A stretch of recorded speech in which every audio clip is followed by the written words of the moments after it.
বাবার সাথে বেয়াদবি করছেন বেয়াদব, আমার নবীর সাথে বেয়াদবি করবেন বেঈমান। আপনি যদি পুরা দুনিয়া উল্টায়ও দেন ঈমান আসবে না। মনে রাখবেন আমল। ধরেন আপনার জিন্দেগিতে আপনি নামাজ পড়েন নাই, পৃথিবীর কোন আলেম বলতে পারবে না যে আপনি জাহান্নামী। কি বলতে পারবে?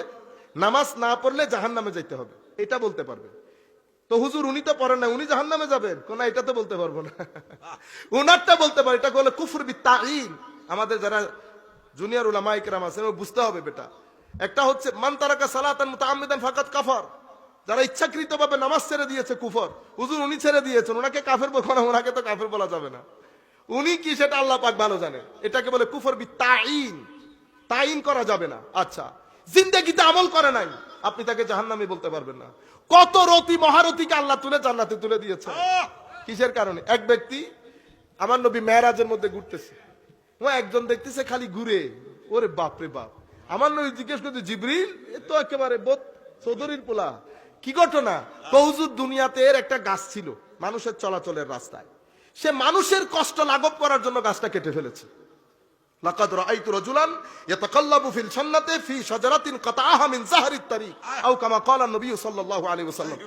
শুধু এই কাঁটা যুক্ত গাছ কেটে ফেলার কারণে আল্লাহ তাকে জান্নাতে দিয়ে দিয়েছে। এই শিক্ষা ব্যবস্থা আপনি শিক্ষিত, আপনি উন্নত করেছেন, আমাদের মা বাবাদের সংজ্ঞাই পরিবর্তন হয়ে গেছে। কি ছেলে অনেক টাকা পয়সা করেছে, ছেলে টাকা পয়সা করলে উন্নত বলে না, সেই ছেলে উন্নতি করেছে যেই ছেলের মাধ্যমে আপনার এলাকার উপকার সাধিত হয়, যেই ছেলের মাধ্যমে গরিব আত্মীয় স্বজন পাড়া প্রতিবেশীর উপকার সাধিত হয়, সেই ছেলেকে বলে উন্নতি করেছে। রয়ে গেল টাকা পয়সা, টাকা পয়সা হলে সেটাকে উন্নতি বলে না, মানি মেশিন বলে। আমার শিক্ষা ব্যবস্থা আমাকে মানি মেশিন করছে। নাই এখন আমার নবীর সেই কথাগুলা বলার। কাশ যদি সুযোগ পাইতাম আমার নবীর শিক্ষা ব্যবস্থা তুলে ধরতাম। পৃথিবী ইচ্ছা করলে গ্রহণ করবে, ইচ্ছা করলে বর্জন করবে। আমার নবীর শিক্ষা ব্যবস্থা 10 বছর মদিনা শরীফ, জঙ্গে বদরের যুদ্ধে আমার নবী কিছু সংখ্যক যুদ্ধবন্দী এসেছে, আমার নবী তো হত্যা করতে আসে নাই। যুদ্ধবন্দীর আন্তর্জাতিক আইন ছিল they have to be killed, end of the story, তাদেরকে হত্যা করা হবে। আমার নবী বলছেন আমি তো হত্যা করার জন্য আসি নাই, হত্যা করে ফেললে আমি আর রহমতুল্লিল আলামিন হলাম কেমনে? আমার নবী ফাঁক ফোকর খুঁজতেছে, স্টেট দেশেরও তার অত টাকা নাই এদেরকে পালবে। আমার নবী ফাঁক ফোকর খুঁজতেছে, পরে আমার নবী বলতেছেন তোমরা এদিকে আসো, আমার মদিনা শরীফের 10টা ছেলেকে যদি অক্ষর জ্ঞান দিতে পারো তুমি স্বাধীন। আমার মদিনা শরীফের 10টা বালককে যেই ব্যক্তি অক্ষর জ্ঞান দিতে পারবে সে স্বাধীন। এটা ছিল পৃথিবীর ইতিহাসের প্রথম লিটারেসি মুভমেন্ট, শিক্ষা আন্দোলন। বলার কেউ নাই। আমরা এখন ইংরেজি নাম খুঁজি, কারণ ইংরেজি বলতে আমরা স্বচ্ছন্দ বোধ করি।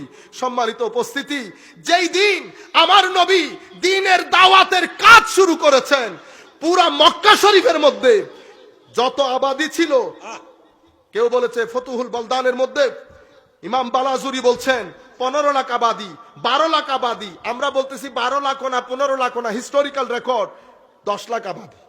সেই 10 লাখ আবাদির মধ্যে মাত্র 15 জন মানুষ লিখতে পড়তে জানতেন, মাত্র 15 জন মানুষ। এখান থেকে আমার নবী শুরু করেছে। মদিনা শরীফে যেদিন বিদায় হজ্জের ভাষণ দিয়ে মদিনা শরীফ তশরিফ এনেছেন, আমার নবী যেই দিন দুনিয়া থেকে চলে যাচ্ছেন 15,000 স্কোয়ার ফিটের মদিনা হয়েছে 32 লাখ স্কোয়ার ফিটের মদিনা। ছিল 15,000, হয়েছে 32 লাখ। মানুষ মারা গেছে 450 থেকে 500-র ভিতরে। আমার নবীর মদিনা শরীফের শিক্ষার রেট বাড়তে বাড়তে 75% গিয়ে পৌঁছেছে। নবী যেতে না যেতে উসমানে গনি আলী কাররামাল্লাহু ওয়াজহাহুল কারীম যাওয়ার পরে মুসলিম দুনিয়ার সিসিলি থেকে শুরু করে স্পেন পর্যন্ত শিক্ষার রেট হয়ে গেছে 100 আউট অফ 100। আপনারা বুঝতে পেরেছেন, 100% উন্নত করেছে।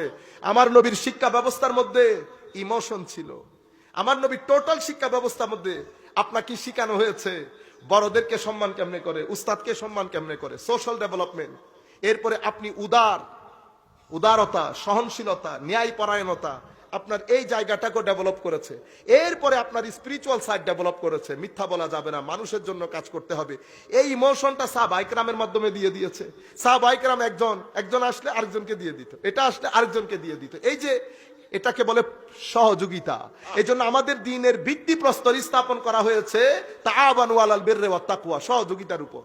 আপনার যে শিক্ষা ব্যবস্থা সেটা করে প্রতিযোগিতা। আপনি যখন প্রতিযোগিতা করবেন, কখন আপনি আমরা থেকে আমিতে পরিণত হবেন আপনি চিন্তা করতে পারবেন না। এখন মানুষ কম, পৃথিবী 600 কোটির চেয়ে বেশি মানুষ, কিন্তু আমরা প্রত্যেকে দিন দিন আমরা থেকে আমিতে পরিণত হচ্ছি। আমরা একাকী হয়ে যাচ্ছি। আমার নবী সেটা চান নাই। পাঞ্জেগানা নামাজের ব্যবস্থা করেছেন যেন আমরা থাকি, জুমার ব্যবস্থা করেছেন আমরা থাকি, আন্তর্জাতিক পর্যায়ে আমাদেরকে আমরা করার জন্য হজের ব্যবস্থা করে দিয়েছেন আমরা যেন আমরা থাকি। আমাদের বক্তব্য শেষের দিকে সম্মানিত উপস্থিতি, যেখান থেকে কথাগুলো শুরু করেছিলেন, ইয়া আইয়ুহাল্লাযীনা আমানু বলে আমার নবীর আদব শেখানো হয়েছে। ছেলেদের অন্তর থেকে এখন ছেলেরাও বলতেছে মা বাপকেও তো সম্মান করে না, বড়কেও সম্মান করে না, করতে করতে আমার নবী পর্যন্ত এসেছে। কেন? কারণ আমি ইগো, আমি কেন সম্মান করব? আমি কি কম? আমি আমি আমি আমি করতে করতে মা বাবার সাথে বেয়াদবি করছেন বেয়াদব, আমার নবীর সাথে বেয়াদবি করবেন বেঈমান। আপনি যদি পুরা দুনিয়া উল্টায়ও দেন ঈমান আসবে না।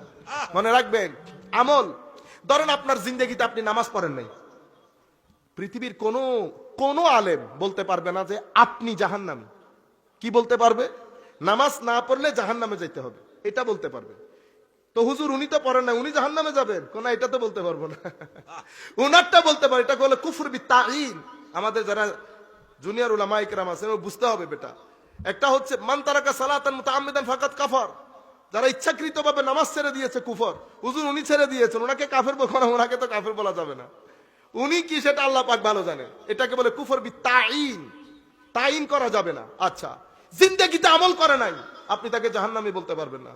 কত রতি মহারথীকে আল্লাহ তুলে জান্নাতে তুলে দিয়েছে, কিসের কারণে? এক ব্যক্তি আমার নবী মেরাজের মধ্যে ঘুরতেছে, ও একজন দেখতেছে খালি ঘুরে, ওরে বাপ রে বাপ।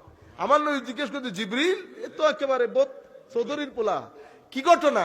হুজুর দুনিয়াতে এর একটা গাছ ছিল মানুষের চলাচলের রাস্তায়, সে মানুষের কষ্ট লাঘব করার জন্য গাছটা কেটে ফেলেছে। লাকাদ রাআইতু রাজুলান ইয়াতাকাল্লাবু ফিল জান্নাতি ফি শাজারাতিন কাতাআহা মিন যাহরিত তারিক আও কামা ক্বালা নবী সাল্লাল্লাহু আলাইহি ওয়াসাল্লাম। শুধু এই কাঁটা যুক্ত গাছ কেটে ফেলার কারণে আল্লাহ তাকে